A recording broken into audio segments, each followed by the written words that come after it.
involves 3 people. So we have Peter Brower, Katsarina Sveragenka, who's Peter Brower's mission chief. Katsarina Sveragenka is the deputy mission chief. And we also have Sarbat Jahan, who is the res rep in Colombo. So again, thank you for joining us. And we're going to start the meeting with, I'm going to turn the floor over to Peter. He's going to have some opening remarks. And after that, I will turn the floor over to questions for you. Thank you. Peter, over to you. So much, Amira, and good morning. I hear you, Peter. Sorry? Can you hear me? Can you hear me? We can hear you. Can you start now?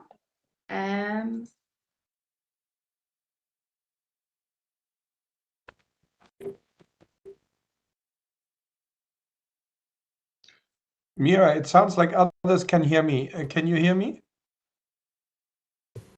Yeah, we can also hear you. I can hear you. Just 1 second. There seems to be an issue with the sound. Give me 1 second to figure this out. Okay, go ahead now. Yes, I can hear you. I can hear you very well. Hear me now? I was being auto-muted somehow. Can you hear me? Yeah, I can also hear you. You cannot hear me. Peter, I can hear you. I can very hear well. you. Can hear. Now we can hear you. Now we can hear you. Yes, go ahead, Peter. Okay, with that sorted out, good morning and good evening. Thank you so much for being here. Today, here in Washington, D.C., the IMF Executive Board completed the first review under the 48-month extended fund facility with Sri Lanka, providing the country with access to 254 million special drawing rights SDRs, and that's about $337 million. This brings the total IMF financial support dispersed so far to 508 million SDRs, about $670 million, out of a total of 2.3 billion SDRs, or $3 billion US. The program continues to support Sri Lanka's efforts to restore macroeconomic stability and debt sustainability, safeguard financial stability, and enhance growth-oriented structural reforms. Today's board approval recognizes the challenging policy actions implemented by the Sri Lankan people to put the crisis behind them.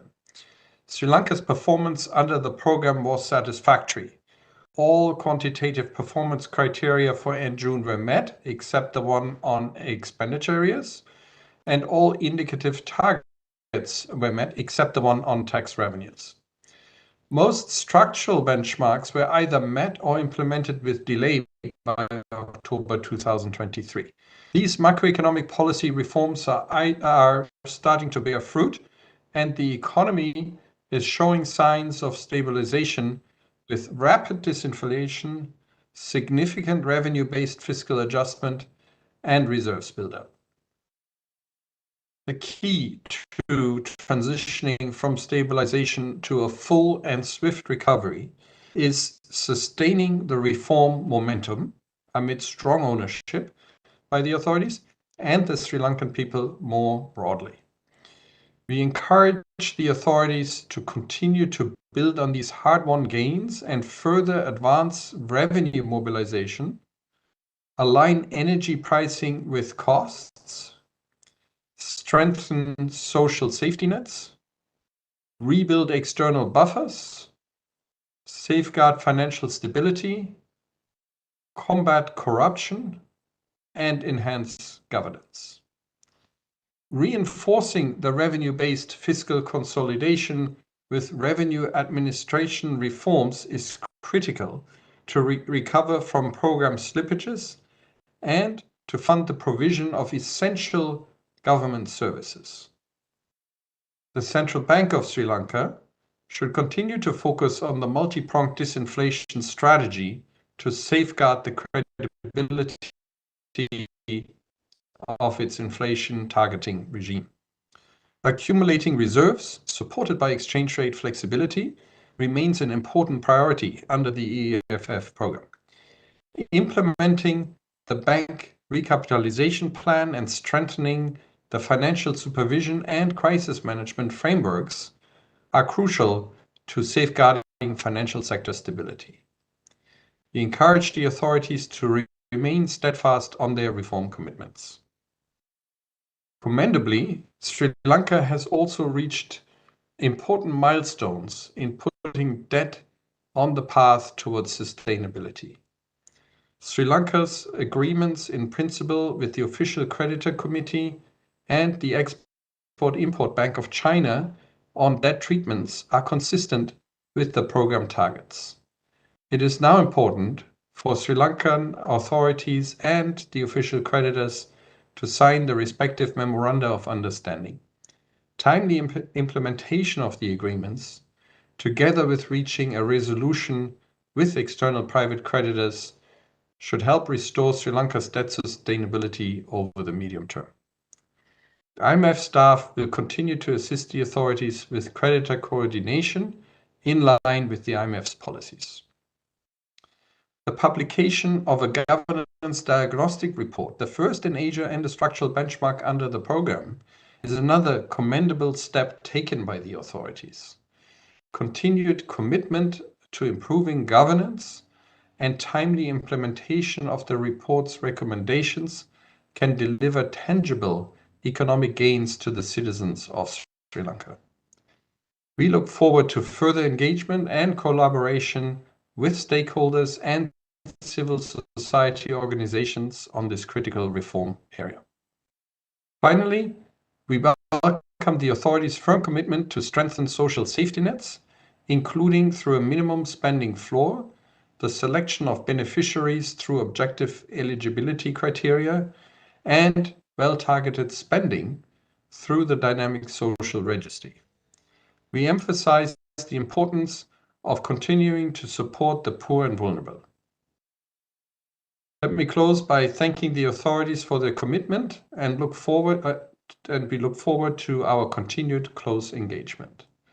Thank you very much. Back to you, Mira. Thanks a lot, Peter. So now before I turn the floor over to you for questions, I'd just like to remind everybody that we've posted the press release. You can find it on our website. You can also find the staff report and several other documents. If you have any problems with that after this press conference, please feel free to reach out to us and we will help you out. Now I'll turn the floor over to you for questions. If you could please identify yourself, the name of your outlet, and also unmute yourself when I turn it over to you. So now I will turn the floor over to you for questions. Please raise your hand, or you can even type in a question via chat.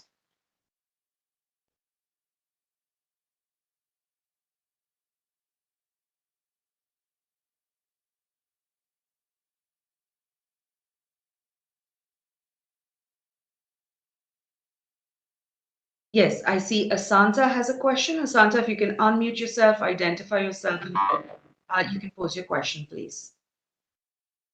Could you explain a bit about this central bank recapitalization plan that is required and how you expect it to happen, and also about this interest rate valuation that you are asking to, I think, mark to market or whatever it is that you are concerned about. Thank you, Asanta. Any other questions? I would just like to take one or two other questions together with Asanta.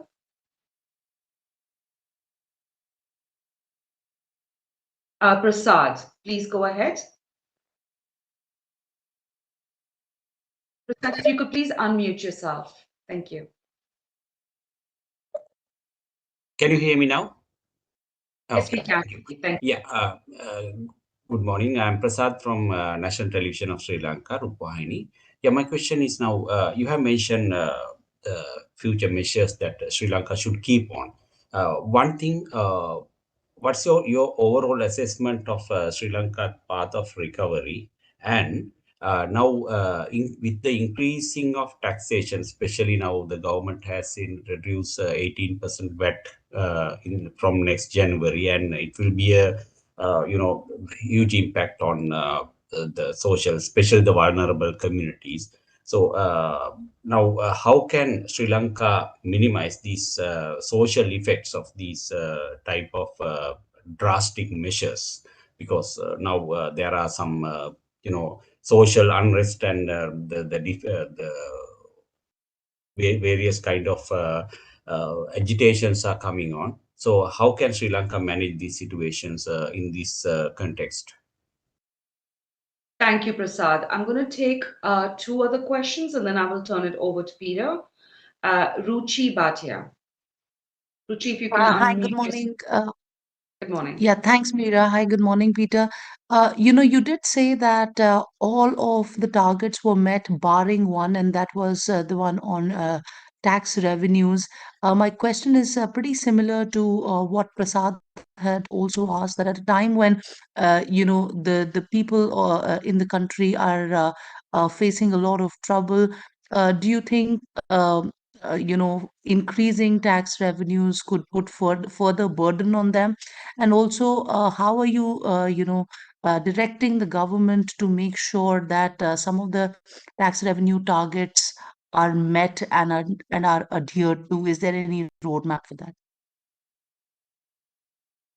Thank you, Ruchi. I'll take one other question and then I'll turn it over to Peter, after which I will have a second round. So let's go to Zulfiq, please.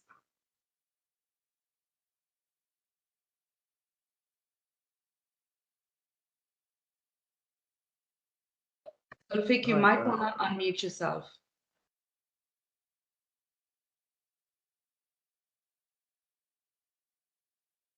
Hi, am I audible now? Yes, we can hear you now. Hi, good morning. Thank you, Peter, for your presentation. My question to you is also with regard to the reforms that Sri Lankan government has implemented. At the start of my question, I would like to ask if you could set the record straight at the beginning, because there are certain comments being made in Sri Lankan political program saying that most of these tax revenues and most of the decisions that the government is doing is they say that the IMF told us to do this. Could you also set the record straight on that, on what actually the IMF is directing the government on this IMF supported program? And also, could you also elaborate on the time that has gone on, or the time taken for the approval for the second tranche, and how long do you think it will take for the next tranche as well? Thank you. Thank you very much. So thank you, everybody. Peter, over to you. Amira, I'm sorry, I could not hear the last question. So if Katja or Sawat heard it, perhaps they can answer that. So let me start with the questions I heard. And that is, first of all, sort of how the economy is doing as a whole. And then there were questions on the taxes. So on the growth front, high frequency indicators suggest that the economy is starting to possibly enter the territory of expansion, which is very good news. And we are projecting that next year there will be positive growth. So I think there are signs that all these reforms are paying off, but clearly the economy is not yet out of the woods. A lot more reforms need to happen, and sustaining this reform momentum is really key for the economy to safely emerge from the crisis. So, as you know, it contracted in the second quarter 3.1%, and we are projecting that for the year as a whole, the economy in 2023 will have declined 3.6%. So we're hoping, we're projecting a turnaround to positive growth of 1.8 next year. Now, with respect to the questions on taxation, on increasing the value-added tax, so Sri Lanka continues to be an economy with exceptionally low tax revenues. I'd like to draw your attention to a chart in the staff report that we published a couple of hours ago. It's on, I think it's page 10 in the published version, on government revenues in emerging markets and middle-income economies. And there you can see that in 2022, Sri Lanka's revenue was 8.3% of GDP compared to an average of other emerging market countries of just above 26%, so almost 3 times as much. And this revenue is needed for the government to provide the essential services that a government provides. Without such revenue, it's not possible for the government to provide the services that the citizens expect of the government. So, so raising revenue continues to be of paramount importance in Sri Lanka. Despite all these measures that have been taken, there's still a long road ahead to get revenue to a level where the expenditures can be supported. And yes, we are cognizant that VAT is not an optimal tax. It would be more desirable to have a more progressive tax system in place. But despite the tax reforms last year, there have been small shortfalls in tax collection. And so in a situation like that, one has to look into second best options. And so raising the VAT is one of those. Now, you know, that VAT rate is not unprecedented. But over the medium term, it will in fact be advisable to look into other measures for a more progressive tax. There was also a question, sort of how can tax revenue be increased, and how can we make sure that Sri Lanka will in fact, you know, raise its revenue to a more viable level. And there I'd like to point you to 2 measures that the Sri Lankan authorities have undertaken, also described in our report. One of them is the introduction of key performance indicators related to tax administration. So these relate to payments and filings, reporting and registrations of taxpayers. So that should hopefully contribute to making tax administration be able to, or enable them to raise the taxes needed. And then a second area of reforms is the introduction of various subunits in the Internal Revenue Department relating to high net worth individuals, and how to design and monitor, you know, various tax indicators. So these are measures that should help to raise taxes. Perhaps Sawat can speak a bit about the social aspect and the how the social impact can be mitigated, and Katja on the CBSL recapitalization. Great. Thank you, Peter. If I can, I'd just like to take a moment to add on to the question on raising VAT. I'd also like to point out that exceptions were lifted from many items, but some of the most essential items, including the ones that are consumed by low-income households, are still exempted. These include fruits, vegetables, rice flour, and wheat flour. So despite the increase in the VAT, there are measures to help the poor and the vulnerable. I'd also like to mention that the tax reforms that we have helped the authorities design are highly progressive in nature, so those who can afford to pay do so, and in a fair manner.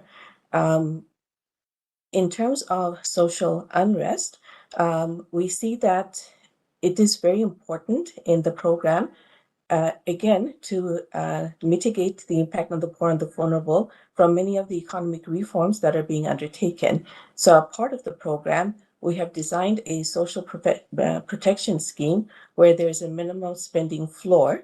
Last year, it was about 187 billion rupees. This year, in 2024, the budget has increased it to about 205 billion rupees, and this amounts to around 0.6 to 0.7% of GDP. We have also worked with the authorities to ensure that there's better targeting and better coverage and accuracy of the social protection scheme, which will continue to help the poor and the vulnerable. And I think these are some of the measures that will help check the social unrest. In the end, I would like to say that through macroeconomic stability and through achieving recovery, Sri Lankans will be better off, all Sri Lankans, including the poor and the vulnerable. And that, I think, will help mitigate a lot of the social unrest and help Sri Lankans see that keeping to the reform program is in the benefit of all Sri Lankans. Thank you.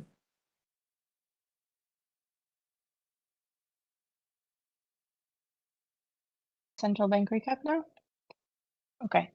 So on the central bank recap question, as you know, one part of the domestic debt operation this summer was the exchange of CBSL holdings of T-bills into longer-term T-bonds. This was done to reduce the government's gross financing needs and also to reduce the refinancing risks for the government.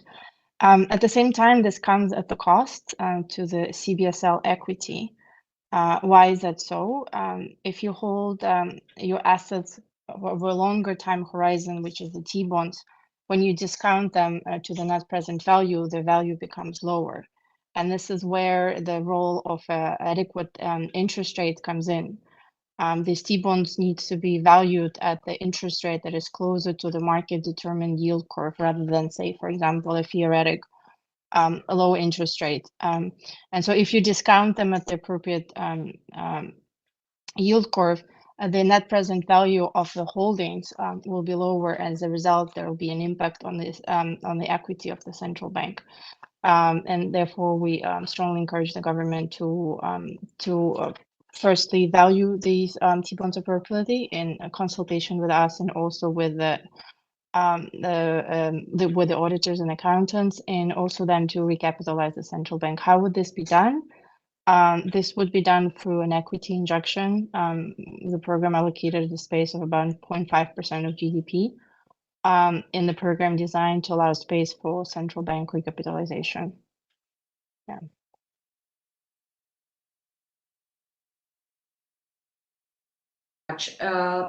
I think we've covered most of these questions that were asked, so I'll go to the next round.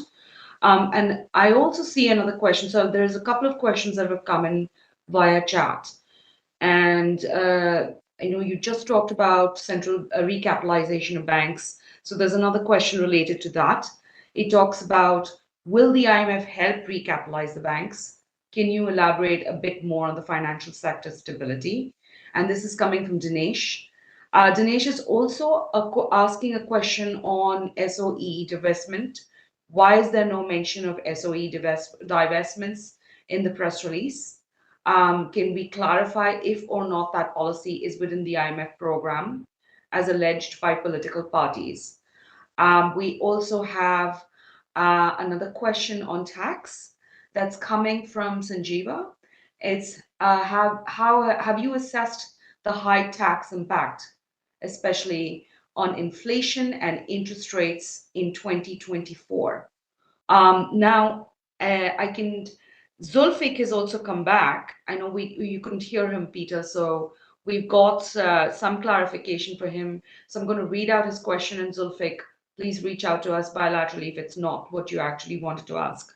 He's asking, the IMF has told Sri Lanka to implement various sort of reforms.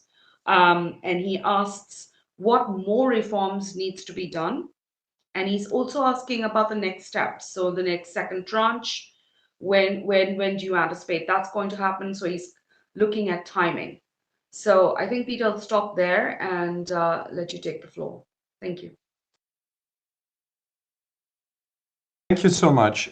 Maybe I can tackle that last question. Sabat can speak about the SOE divestment and Katja about the recap of the banks.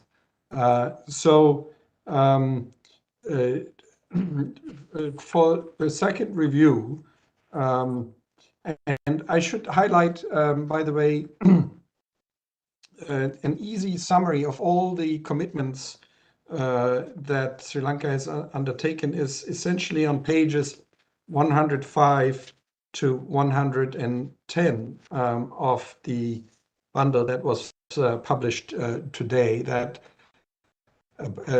provides an overview of the quantitative and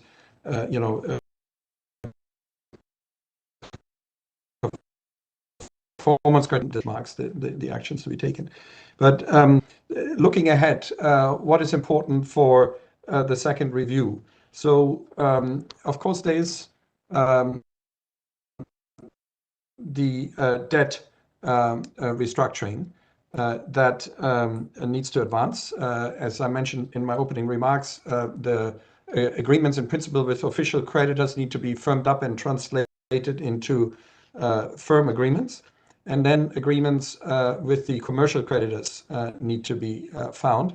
And those need to be in line with the debt targets under the program, so that debt sustainability can actually be restored in Sri Lanka. So that's one important aspect. Secondly, I'd like to just stress again the importance of raising revenue, as I explained in the first round of questions. That remains a top priority. It is really important for the government to implement the reforms that allow sufficient taxes to be collected to sustain these essential expenditures that the government has, and for Sri Lankans to come together and pay these taxes in accordance with what they can do, commensurate with their income and their wealth. A third area that we consider very important for the economy to turn around is the area of combating corruption and enhancing governance reforms. So following up on the governance diagnostic that was published on September 30th is very important. The authorities have committed to an action plan of how they will follow up on the recommendations, and then putting into practice, implementing this action plan will be very important. We have highlighted a number of areas already that have now become part of the program. Some key recommendations. So, for example, ensuring a transparent and merit-based selection of anti-corruption commissioners is extremely important, to make sure that they meet the highest levels of professionalism, ethical conduct, and integrity, because this commission will lie at the foundation of combating corruption. Similarly, their commitments on publishing all sorts of tax exemptions as well as having a comprehensive asset recovery law in there. There's also a commitment for asset declarations of relevant public officials to be made public. Again, that's an important commitment. So these are just a number of reforms that need to take place. There's of course more, but let me stop here and hand over to maybe Katja on the banks and then Sabad on the SOEs. So on the bank recapitalization, this is an important part of the program to safeguard financial stability. The Crisis Management Committee developed a recapitalization plan for the 5 largest banks, taking into account various factors, including the findings of the AQRs, forward-looking developments on non-performing loans, the impact of net open positions, the impact from restructuring of CPC Forex loans, the impact of restructuring of the ISBs. The largest section of the banking system that's affected, that's the state banks, and they're expected to raise additional capital from the government. Private banks may be able to raise capital on their own. And then there'll be additional plans for the other 4 smaller banks. In terms of IMF assistance for this part of the program, of course, IMF provides financing to the government, so indirectly that money can be used to help recapitalize banks. But we've also created buffers in the program so that the government can borrow to then make equity injections in the banks.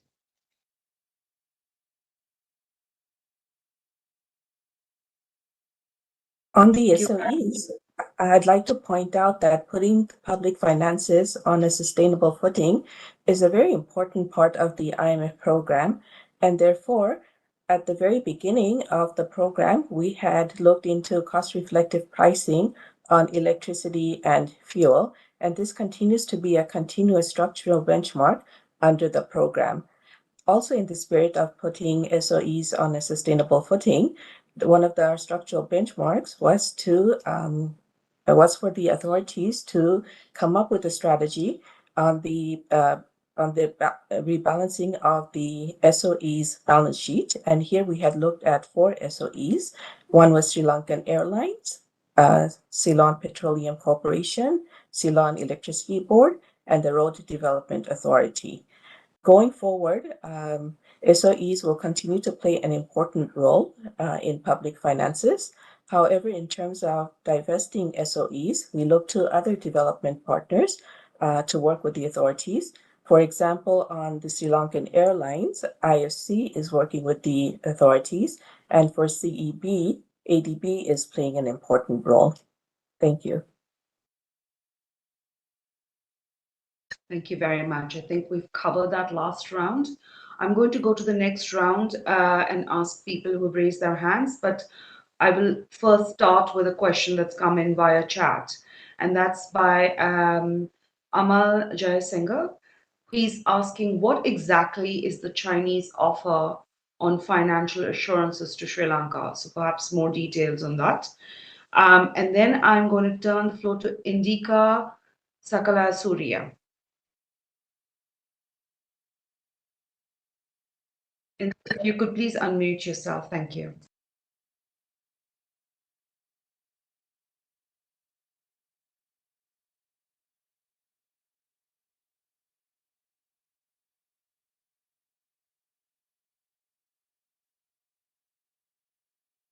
Indika, it sounds like you might be having some sound issues. Please send us your question via chat, or we can circle back to you a bit later if you can hear us. So I'll try somebody else now. Hanada from Nikkei. Hanada? Hi, good morning. This is Ryoshi Hanada from Nikkei, a Japanese news agency. Am I audible? We can hear you. Oh, good, thank you. And we could hear you as well. We'll come back to you. Okay, so, Hanada, yes. Currently, Japan, India, France, and some countries forming the official creditor committee and discuss debt list, discuss with Sri Lanka about the debt restructuring process. And currently, China is observer of the committee. And as IMF perspective, does IMF expect China to become the official member of the committee, or as a IMF, is it acceptable to separately OCC and China separately negotiate with Sri Lanka? How do you evaluate the current framework of the negotiation with Sri Lanka with other creditors countries?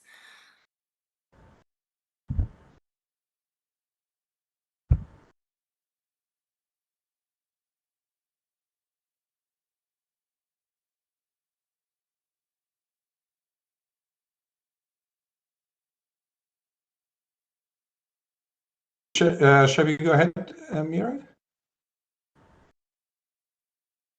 We can't hear you, Mira. Having some issues with Indica, so let's turn the floor to Minel Fernandez.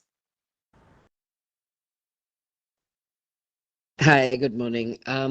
My question is, you mentioned that the second tranche or part of the funding from the second tranche could be used for refinancing of the banking sector, if I interpreted that correctly. Could you give us an indication of either a percentage or a ballpark figure of what amount can be used as part of that refinancing? Thank you. We'll go to two more questions. One is Rono Joy and then Shihar Anis, and then we'll go back to Peter. Rono Joy. Hello, good morning. Am I audible? Yes, you are. Thank you very much. All right, thank you. So I just have two quick questions. One is, what would be a rough timeline for the second review of the program? And the other question is on implementation risks in terms of debt treatment.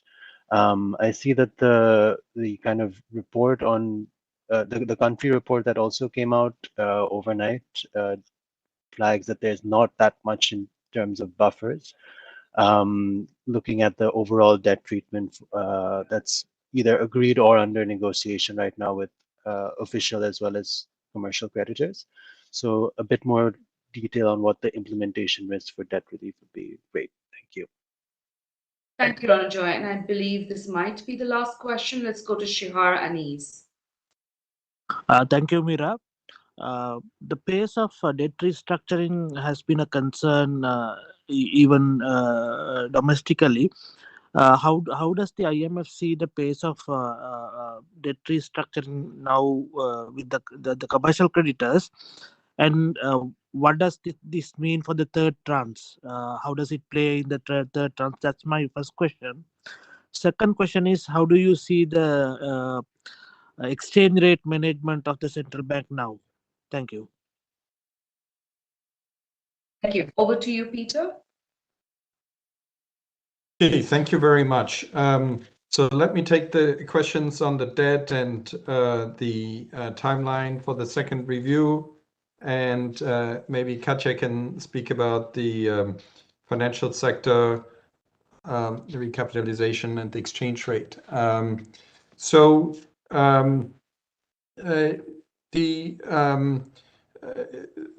The debt, there are many components of the debt, many processes going on at the same time. On the official sector, as was pointed out, there's both the official creditor committee as well as China Exim Bank. Both of these partners have now reached agreement in principle with Sri Lanka on how their debt can be restructured. So from this point of view, the core part of the negotiations has taken place. Of course, it's not complete because these agreements in principle need to be converted into actual agreements or in the case of the OCC into memoranda of understanding. So they need to be firmed up. As such, we don't see a need now for China to join the OCC, and indeed these two parallel tracks of negotiation have worked. In general, having one body may be easier, but I think here in Sri Lanka we have seen that it is possible to have parallel negotiations that result in agreements in principle that are consistent with debt sustainability. Now, in terms of the pace of negotiation, so on the one hand, Sri Lanka's crisis really went, a default was declared in April 2022. We are now in December 2023. So it is taking quite some time. However, when taken in comparison to other debt restructurings, actually the one in Sri Lanka is progressing relatively swiftly.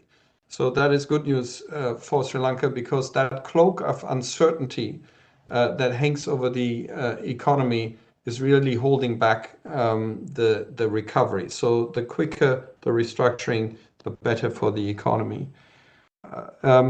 With respect to the question of specifically the Chinese agreement in principle, this is very good news in Sri Lanka's debt restructuring talks. We have seen a summary of the key financial terms of the agreement shared by the authorities on a strictly confidential basis, and assess their consistency with program parameters. With respect to the timeline of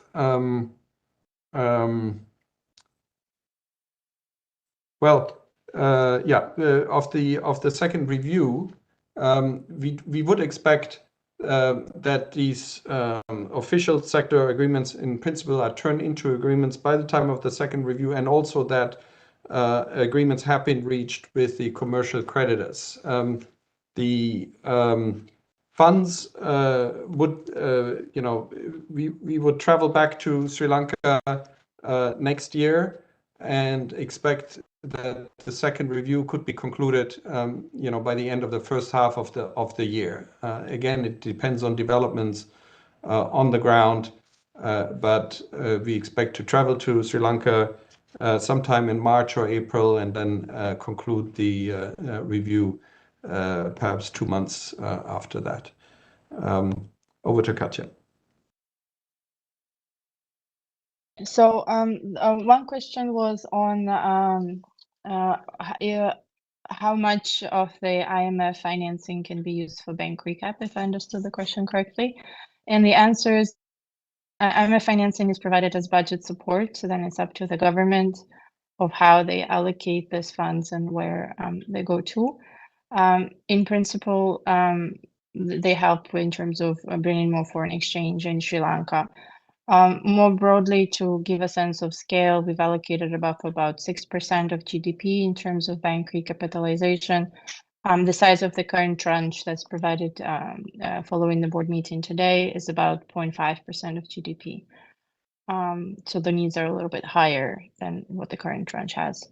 On exchange rate, I think the question was how the central bank is performing on exchange rate performance. So we've seen the exchange rate appreciate by about 25% from March until end May this year. Since then, we've seen some depreciation of the scale of 10% over the summer. As a counterpart to that, we've seen the central bank build up foreign exchange reserve quite strongly in the first half of the year. Since then, reserve accumulation slowed over the summer, and now it's picking up again. Going forward, there's need to continue rebuilding reserves by the central bank, and to allow the exchange rate to be fairly floating, limiting interventions only to disorderly market conditions. Thank you.